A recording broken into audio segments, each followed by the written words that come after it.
What was my childhood like?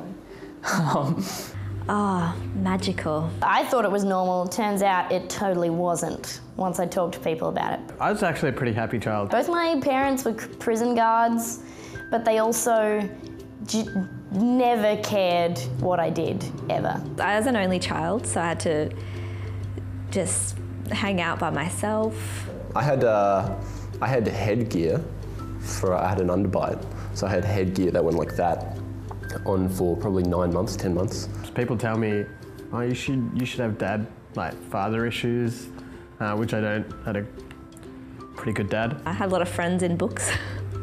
Ups and downs, a bit of a roller coaster. It made it really hard to rebel. I didn't know what I was doing. I was confused. It was a confusing childhood. Nobody really made a comment on it, so it was a pretty normal life, I don't know. But I had a great childhood, did a lot of things, a lot of friends, very popular. No, it's very good. It's a very good childhood. Probably one of the most popular kids. In school, I did okay, but I was an insolent little smartass that didn't, and I knew it as well. I knew what I was doing. I was fairly studious, I think. I wasn't really a class clown or anything.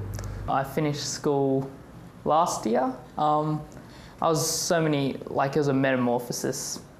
I went from like the best guy to just not very good at school, and then by year 12 I was like probably the third best guy. I did like school. Like, I remember complaining about it because everyone else did, but I quite liked it. I thought it was fun. I enjoyed school. You can probably be best guy for 3 months max, but yeah, you want to be best guy. I just tried hard on tests, I guess would be a good way of describing me at school. Yeah, and poor at sports. Yeah. I used to work pretty hard, but I also did a bit of like theatre and stuff on the side. That was probably the first time I would have made people laugh and kind of caught the bug, if you like.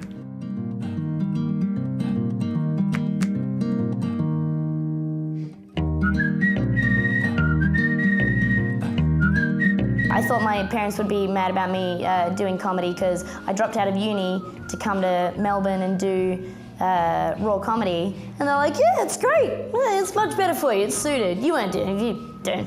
Why would you go to uni? Guys, come on, give me something to work against. This isn't. Oh God.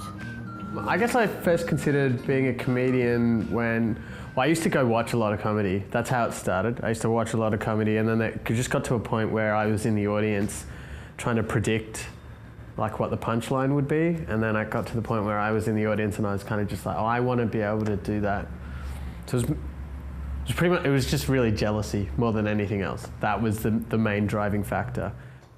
My comedy career so far is a very loose term to acknowledge it as.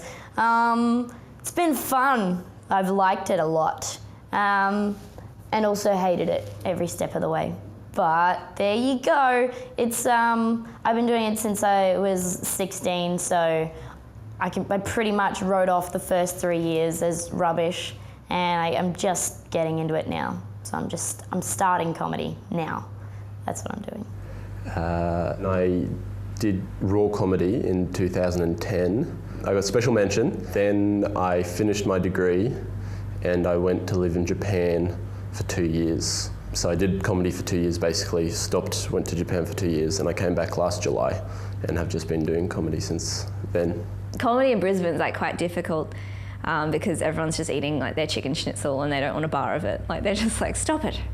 I'm at the pub. This is the last thing I want. But there were some really rough gigs where you performed to 2 guys who looked like they'd just gotten out of jail. I was regularly told I wasn't funny by someone with no teeth.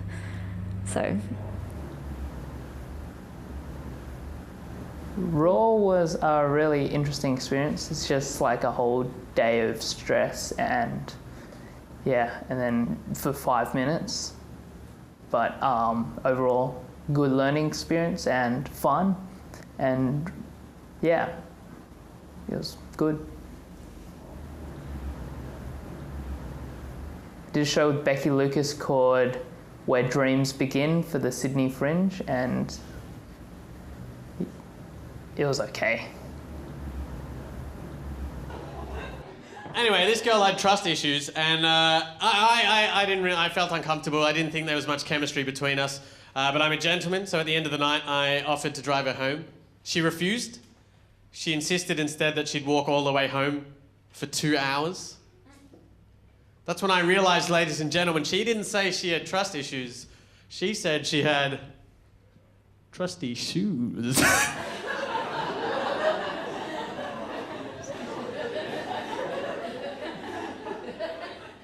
Trusty shoes. I wouldn't really call it a career so far. Probably most of the people that you speak to today will have a similar experience that it started out with raw comedy. That was the first time I got on stage, had all my friends there, it went really well. I think it's still probably one of the best gigs I've ever done in terms of response, and I've kind of been chasing that high. I feel it's a bit like an addiction, like I'm forever chasing that original high. And I'm really excited about this year because this is a huge opportunity, and it's the first time when I've kind of started to think, oh yeah, maybe I could do this as an actual proper full-time thing. I was really excited, and when I got into Comedy Zone, and really thankful that I got the opportunity to do that, and just doing a month at the Melbourne International Comedy Festival is like really exciting and great. So Gideon's kind of like the kingmaker, right? And I was in America, and he messaged me just on Facebook, and he was like, oh, are you going to be performing in Sydney anytime soon? And when I saw that, I immediately talked to people in Sydney and was like, can I get a spot? Because I want Gideon to see me. I was really happy, actually. I was on a really bad day. I had a really bad day, and I was like, why am I even doing this? I'm stupid. I have a dumb life. And then I found out it was really, really, really, really great. Because it's such an exciting opportunity, and so many people want to do it, and I didn't think I would get the chance, so I'm very excited.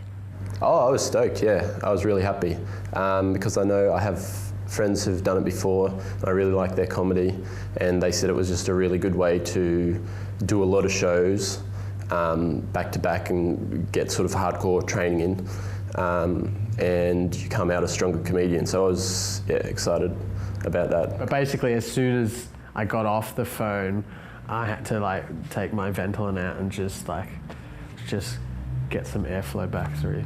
I'm not even asthmatic. When I heard I got into Zone, it was just kind of awesome because I know because I know people who've done it, and it's a showcase thing with a bunch of really cool people, and I just feel like it's going to be a great gig. Basically. And it's a showcase, so if I screw it up, it doesn't matter. It's everyone's there for you, I suppose.